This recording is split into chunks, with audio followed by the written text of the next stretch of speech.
2025 is going to be the year of your life.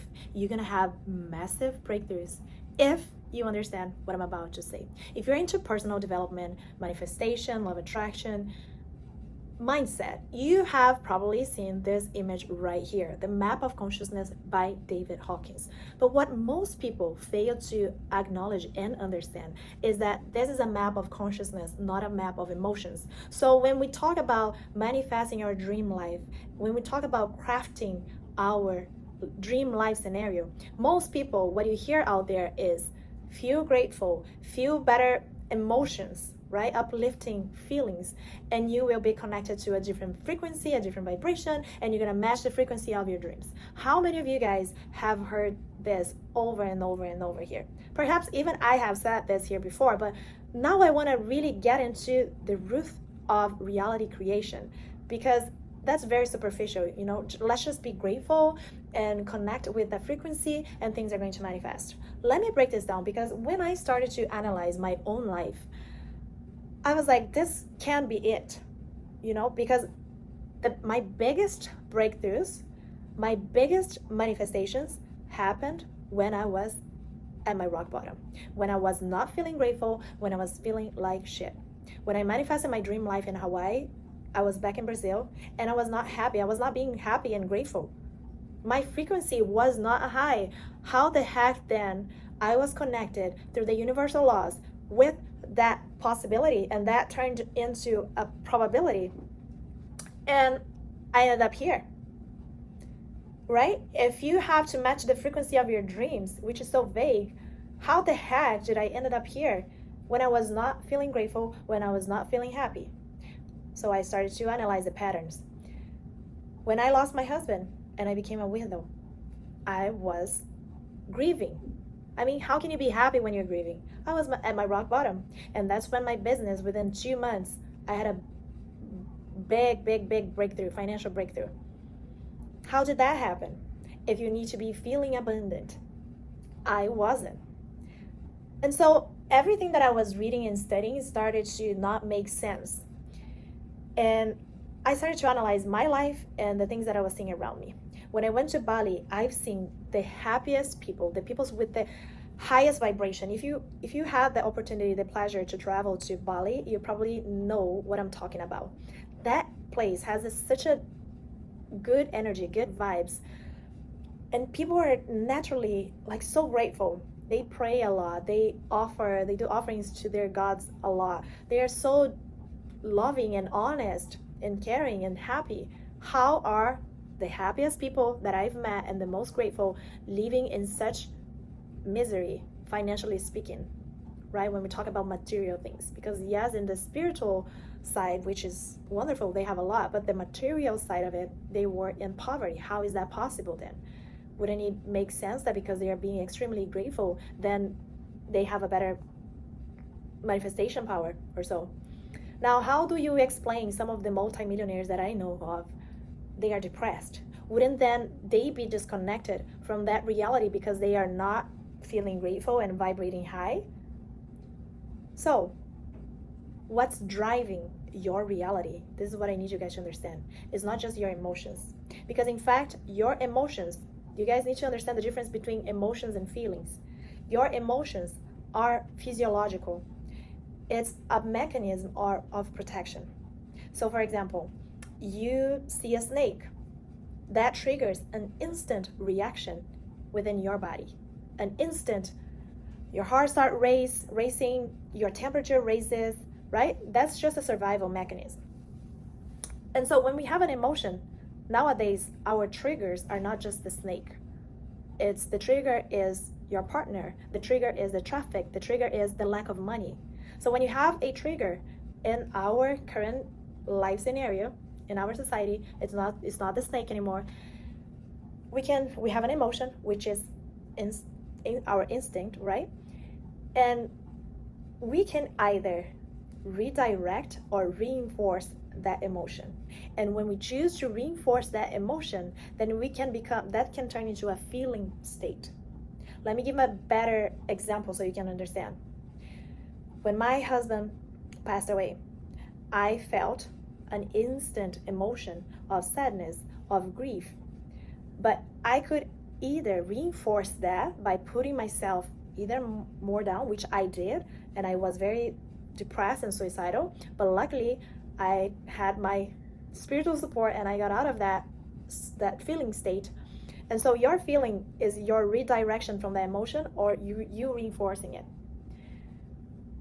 When you acknowledge that, then you understand that it is okay to feel sad, it is okay to feel angry. That means that your boundaries were not respected. We need to stop with this feel positive 24/7. No, it is okay. That's an instant reaction from our body as a form of protection. It's our internal GPS telling us, hey, someone crossed the boundaries here, didn't respect your boundaries, right? And so when you understand that it's okay to feel sad. And in fact, the only way out of it is through it. You need to feel it. You need to feel all your emotions. Because we know that if you suppress it later on in life, that's going to showcase somehow either in your body. Lots of people getting problems with thyroid. How many things have you been just quieting yourself up, right? You don't express yourself. You're just people pleasing. And so when you understand that, you know it's okay to feel the negative, what's so-called negative emotions. And you just don't turn into your feeling state. So when David Hawkins made the scale of consciousness, he wasn't talking about just emotions. He was talking about your state of being and your belief system. Your belief system is subconsciously what you have been programmed early on in life, and you're still operating out of those old programs. And your life will not change if you do not change your programs. And that's why when I shifted my entire reality back in Brazil, when I was not feeling grateful and I was not feeling happy, I shifted my life and I matched with the frequency of my dream, because I flooded my subconscious mind with the belief of Hawaii, with that possibility. I literally flooded my subconscious mind. Without knowing what I was doing, I did it. So you guys need to be very careful. Number one, if you want to change your life for 2025, you need to be very careful with what you're seeing on autopilot, meaning the lyrics that you're singing, the conversations that you're engaging, the things that you're speaking out loud, and your internal dialogues. Because I don't know if you realize, but your inner conversations are not private. The universal laws, the algorithm of your life can pick up on all of that, and that will manifest into your reality. So for 2025, be more aware. Dr. Joy Dispenza always says, the more unconscious you are about yourself, the more the subconscious beliefs are going to drive your reality. Meaning, if you're not consciously aware of your patterns, then the old programmings are still going to rule your entire life.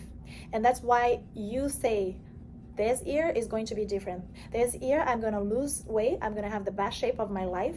And yet nothing changes. This year I'm not going to live paycheck to paycheck anymore. I'm going to grow my savings account. I'm going to invest more. And then what happens? Someone gets sick. Your car breaks down. All of these things makes you go back to your set point, because we all have a set point in regards to money, in regards to our weight. And so it's all the programming in the background, that force that is keeping you stuck and pulling you back every time you make a decision. What is that force? That force is the subconscious mind. Yes, it is really strong, because your body wants to stay in the familiar. It wants to stay in the known. So every time you try to step out of it, it craves that crappy mood. It craves that negative thinking, that negative inner dialogue of yours. And then it doesn't let you change it. So it's always pulling you back. So you need to be aware of your unconscious self. You need to pay attention on how you're showing up throughout the day. You need to be aware of the things that you are, the people that you're surrounding yourself with. The power of ambience is real. I've shown you guys here before the example of a strawberry. When you get the box of strawberry and there's one that has a lot of mold, all the other fruits around it, all the other strawberries around it are going to get contaminated. Energy is real. So you need to learn how to, if you can't change your environment, you need to learn how to protect yourself and protect the new programmings that you're trying to install in your mind.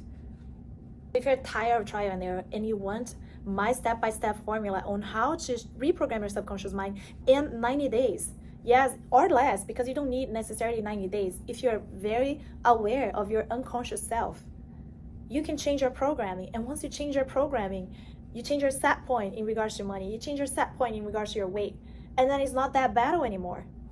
I've been on this journey, on this hamster wheel, trying to change my reality, making New Year's resolution for so long, and things would happen, things would not happen. I was like, what the heck? And then I'm like, okay, I'm gonna meditate, I'm gonna be grateful, but I didn't really know what I was doing or why I was doing. I knew people were telling me, oh, just match the frequency, you need to increase your frequency. Yes, granted, when you're feeling happier, when you're feeling grateful, you get out of that state of victim where everything is not working out for me. You get out of that state of like powerlessness where you don't feel like you are creating anything at all. Like the other day I saw this person commented like, oh, I lost my ability to manifest. No, you manifest 24/7, whether it's consciously or unconsciously, whether it's you setting your goals or it is your subconscious patterns, programs running in the background and you're not even aware of it, and it's running the entire show.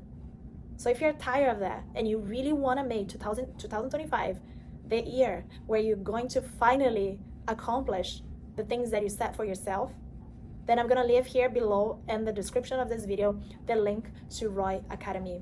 And if you like this video, make sure you like this video, share it with someone so it helps this video to be shown to more people about this topic. Leave below a comment about your biggest insights and don't forget to subscribe. Love you guys. Aloha.